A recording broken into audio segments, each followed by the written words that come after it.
The Texas News with Chip Moody, Mary Ruth Carlton, Harold Taft, and John Gross. With special reports from Pat Couch, Bill Hicks, Joe Sanchez, and Carl Schuckman. Now here is Chip Moody. Thank you and good evening. Residents in the South Dallas community around the intersection of Lago and Monte have lost 7 large guard dogs to a mysterious sniper in the past 4 months. Tonight they called for help. Pat Couch has the story. About 50 homeowners in the neighborhood around Lago and Monte met at the intersection about sundown this evening. They were there to talk with Dallas policeman Simon Young and find out what they can do about the sniper who's been terrorizing them since August. Within the past 4 months, 7 large guard dogs in the neighborhood have been shot to death with a .22 caliber rifle while patrolling their backyards, and gunshots have been fired into a number of houses. All of the incidents have occurred at night, and all of the shots have been fired from the alley behind the homes. Leon Gowan says he and his neighbors are scared that the next victim will be a small child instead of a watchdog, and he wants the city to put lights in the alley. It's too dark for a person to even look out. You don't see anyone. This is the reason why that we are unable to locate these people that's doing all of these desperate things, like shooting in houses and shooting at dogs, and got our kids scared to lay down at night, got me afraid to go to the bathroom at night because of the light from that flaring from the alley. It's terrible. You don't know who's out there. So far, no one has seen the sniper, and so police have no description to go on.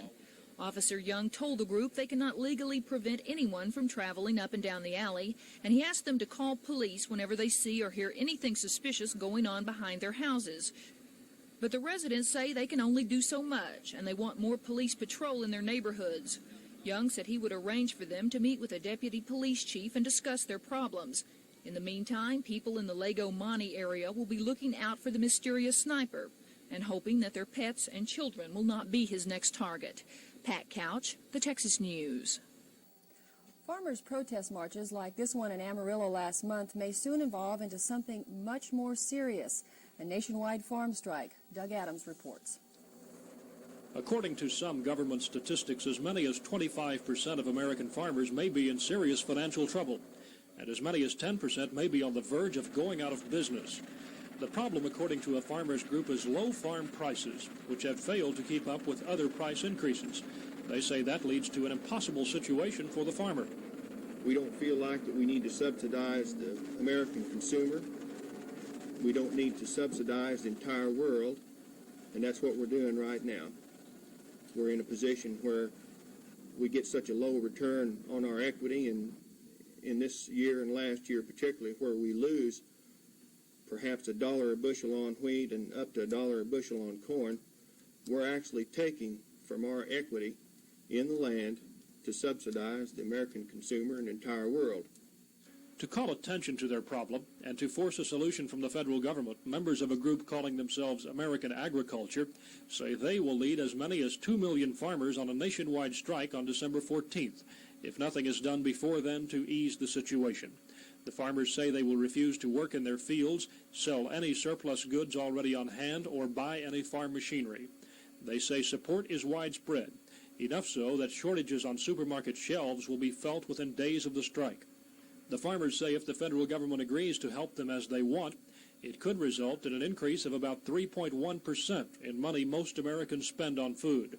And the farmers say that still leaves American consumers with the best food bargain in the world. Doug Adams, the Texas News.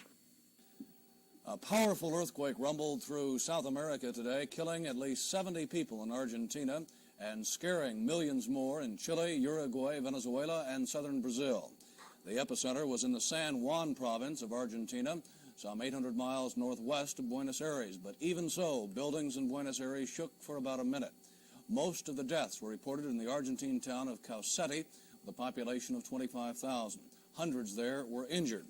Hundreds of miles away, people reported a roaring underground noise loud enough to awaken most of the sleeping population. The Middle East News Agency tonight is predicting a major diplomatic breakthrough resulting from Egyptian President Sadat's weekend visit to Israel. The news agency says Israel will drop its objections to participation by sympathizers of the Palestine Liberation Organization at a renewed peace conference in Geneva. Irving police now have a second man under arrest in connection with the murder of an Irving woman. They say charges will be filed against him sometime early tomorrow. Yesterday, police charged Thomas Louis Schmidt, 28, with capital murder in the death of Shirley Ann Schmidt, his wife. Mrs. Schmidt, who was also 28, was beaten to death sometime early Tuesday morning.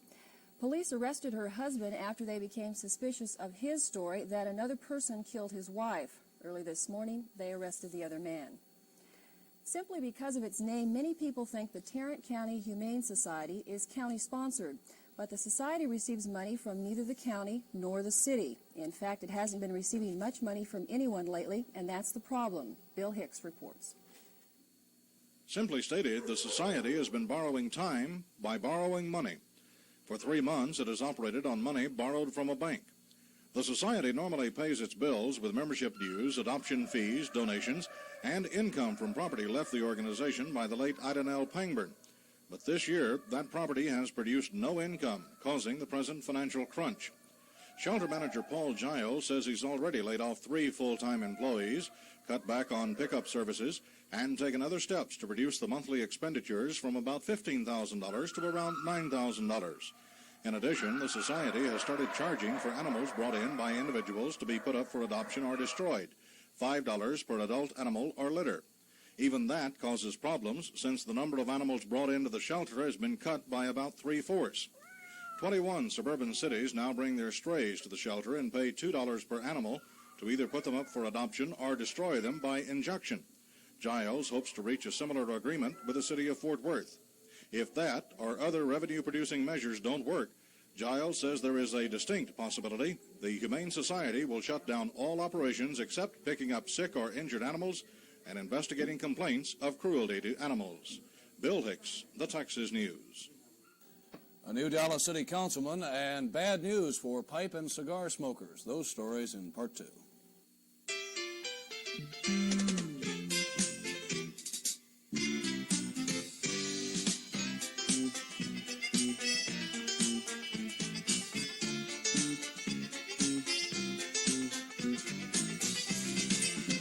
There are all kinds of firsts, and they all have one thing in common. The first is the best. We're the First National Bank of Fort Worth. Bank at the First. Everybody knows the first is the best. I gave my wife a Norelco massage kit and a makeup applicator kit, a manicure set, and a Norelco Ladybug razor, and a whole lot of other nice new things. I got them all together in this terrific new Norelco Ladybug salon. My wife thinks I got it for her, but at a time like this, I really think I got it for myself. The new Norelco Ladybug Salon. Available at Sterling Jewelers. Panasonic invites you to take a picture of a voice with a Panasonic cassette tape recorder. Things was a lot different than it is now. All with built-in mics. Some with built-in radios. There are pocket models. Should last another 50 years. And even some that record in stereo. Say something. Come on, speak something. So take a picture of a voice with Panasonic. Say something. Bark. I love my great little car. Mazda's great little car. 46 mpgs, 35 mpgs, yeah! It's a great little car. The piston engine Mazda GLC. Great mileage, great goodies. And now 4 models starting at $31.45. It's a great little car.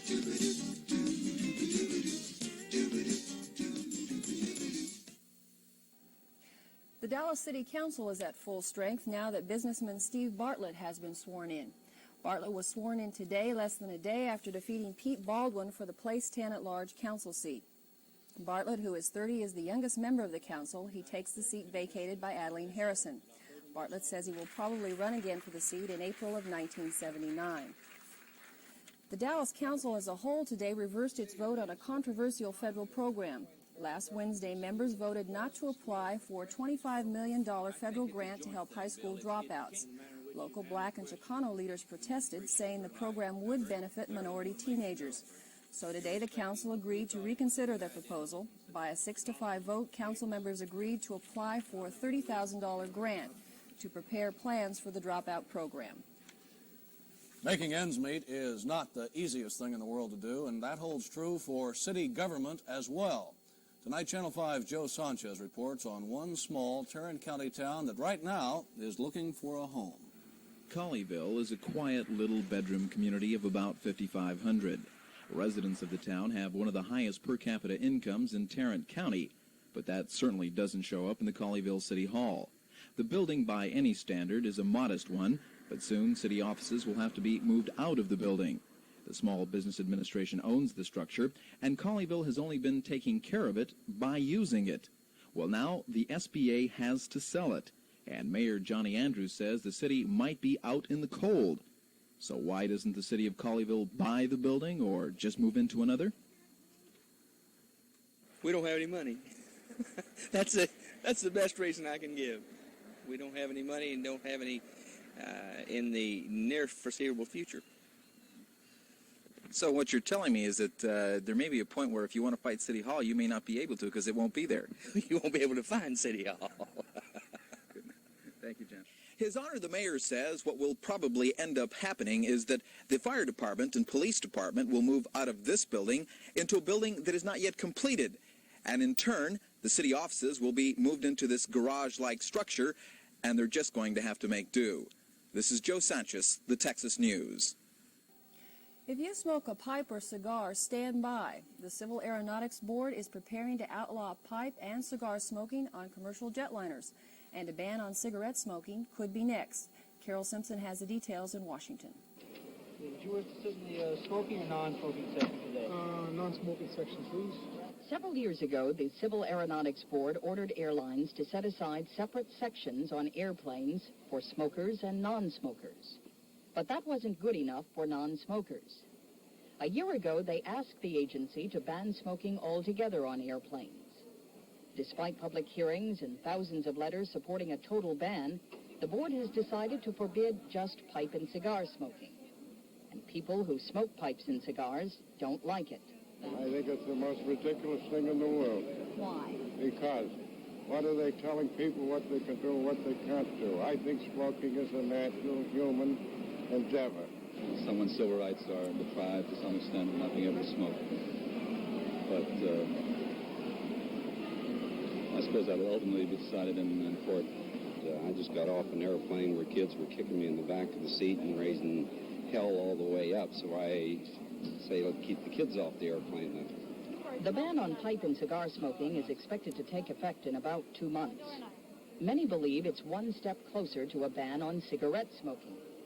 But the $10 billion a year tobacco industry doesn't want the ban and plans to fight it. Carol Simpson, NBC News, Washington. The White House confirmed today that Burt Lance is still giving advice to President Carter in private White House meetings, even though the former budget director is under investigation by 3 government agencies. All of us know how hard it is to break those old habits. For instance, you know that most of us will be calling the turnpike long after it becomes a free road and is designated Interstate 30. And in Stillwater, Oklahoma, motorists are also having a tough time breaking an old habit, and there it's costing them money. Last July, the city's parking meters were purposely put out of service as part of an experiment for free downtown parking. But even now, motorists are still faithfully putting in dimes and quarters, even going to the trouble of tearing off the tape that covers the coin slots. A good old habit we're not about to break. Harold Taft's weather is next. Please stay tuned. From Corrigan's, from our very large diamond collection, we present a stunning ring. And look, it's also a breathtaking diamond pendant, $4,500. Also from the collection, diamond bracelets and diamond solitaire rings of many shapes and styles and prices from $300. At Corrigan's, where there's something beautiful for everyone. Come see. Corrigan's, fine jewelers since 1914. Christmas is unlike any other time of year. It's a feeling of excitement at the sight of the first snow.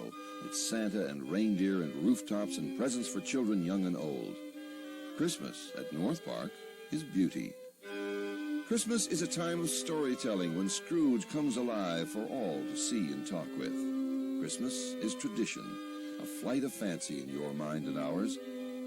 North Park is a part of Christmas. Coors, brewed with pure Rocky Mountain spring water. Coors contains only natural ingredients.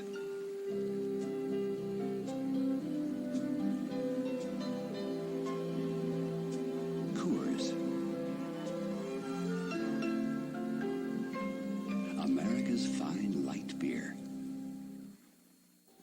Harold, you just look so nice tonight, all ready for Thanksgiving? Yes. No remarks about I might be the turkey either. Oh, I wasn't going to say that. How about the weather? I think the weather will be good. I think it will be good. Temperatures into the middle 60s, and that will be a little above normal for this time of the year, but not bad. There will be some cloudiness around in the morning, even some fog, but most of that will be in the eastern portions of our area. And then during the day, partly clouded, clear, and the winds will be light northeasterly. Then it'll cool off again, and we'll start the whole process over again on Friday. Now, I think we'll rock along this way pretty well until about Sunday. And then Sunday we should have rather strong winds out of the south and warming conditions, and then another front come through Sunday night and cool it off again. Let's take a look at the weather now. We plotted these reports as they came in off the teletype at 10 o'clock tonight. And at 10 o'clock, the weather around the area, the front having passed on down through Metroplex, and the temperature, 60 degrees Dallas, 58 Fort Worth, 62 at Waco, and a rather heavy fog beginning to form now all along the coastal regions on through Texas, Louisiana, and on up into Arkansas. On the national weather map, the storm center is located now up in the northern portion of Michigan, and the front trailing on down across Texas, passed through here a while back, and the winds are out of the north. And little area of precipitation, light rain, drizzle, and fog all up in through Pennsylvania, along the east coast, and where it isn't raining, it's all fogged in, and snowing from upper Michigan on up into Canada. The temperatures now on the chart were the hottest so far of the day. 70 degrees in the Metroplex, 72 at the airport, 76 on our thermometer, and you can see the cooler air back off to the north, but not bad. 52 degrees at Denver, and snow activity again from the Dakotas on up in through the west coast, and rain along the Pacific Northwest.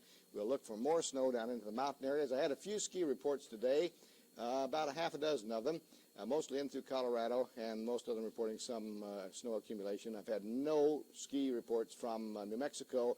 There's been very little, if any, snow in the past 3 or 4 days there. The wind flow pattern in the upper levels is now describing a little more of a wind shift moving across Texas. That should drive this slightly cooler air on down, and when it does, then that's about what we're expecting it to do. On the forecast map for tomorrow morning, look for clouds and fog to cover much of South Texas, the eastern portion of the state, and a goodly portion of Oklahoma. Locally, I think the temperatures will be in the low 40s, and there could be a little light rain or light drizzle down along the coast. Then, by tomorrow evening, look for the heavy rains all into the eastern section of the country, snow continuing into the Dakotas and into the central Rocky region, but we'll call it mild with temperatures near or slightly above normal across Texas. Good weather in Lubbock. It'll be unseasonably warm out there, very pleasant day, and it'll be a rather comfortable day in St. Louis. By evening, that front will push down into the St. Louis area, but the ball game ought to be over by then. The radar locally will show nothing outside. There's scattered cloudiness out there, and the wind is out of the northeast, blowing now with a speed of about 5 or 6 miles an hour. The barometer, 30.04, and the relative humidity at this very moment, 80%. The temperature, channel 5, well, we call it 59 degrees. Quite a drop now from 76. And we have had no precipitation. I don't see any from now till the first of the week. Partly cloudy on through Friday, a little cooler tomorrow, northerly winds 5 to 10 miles an hour. Be back to the south, gusty and strong by Sunday. 43 to 65 for Thanksgiving Day, a very pleasant day and one very close to normal. Friday will follow it with much the same type of weather, Mary Ruth. Okay, happy Thanksgiving to you, Harold. Thank you. The Cowboys' $1 million rookie has a bum knee. John Gross will tell us more right after this. Your dream home should not turn into an energy nightmare. Centennial is the only local volume builder that meets Texas Power & Light's tough standards for energy-efficient homes. The fact is, Centennial can cut your heating and cooling costs by 42% or more. The choice is yours. Buy Centennial and save, or buy some other home and watch your energy costs go right through the roof. Centennial, no better home for love or money. When the electric company presents you with a power failure, Panasonic presents you the Outsiders, our battery-operated portable TVs. When the expressway hands you a traffic jam, Panasonic hands you the Outsiders. They can play in your car or boat. In fact, you can take along the Outsiders almost anywhere life takes you. The Outsiders, battery-operated black and white TVs from Panasonic. Ever been carnapped, my dear? Carnapped. How intriguing. Introducing Magnum XE, a new car from Dodge. Like Magnum XE. Fascinating. With a classic cord-type grille. Inside, Magnum offers an array of available electronic wizardry, elegance. My dear, you've been carnapped.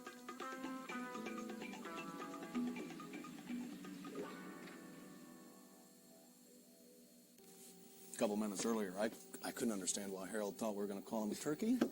Hasn't missed a forecast all week. So, Tony Dorsett got some problems with the right knee.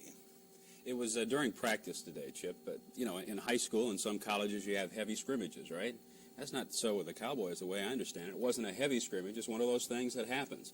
He had hurt his left knee during the preseason, but now it's his right knee this time. Dorsett hurt his right knee in a collision during practice with rookie Dave Stalls this afternoon. Dorsett will be held back from practice tomorrow and possibly on Friday. Right now he's listed as questionable for Sunday's game against the Washington Redskins in Washington.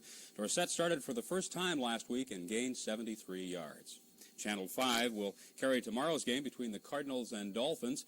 To shore up their secondary, the Cardinals have signed Bill Bradley, a former Texas and Philadelphia star. Pregame at 2 o'clock tomorrow, and kickoff live on 5 will be at 2:30. 2:30 tomorrow.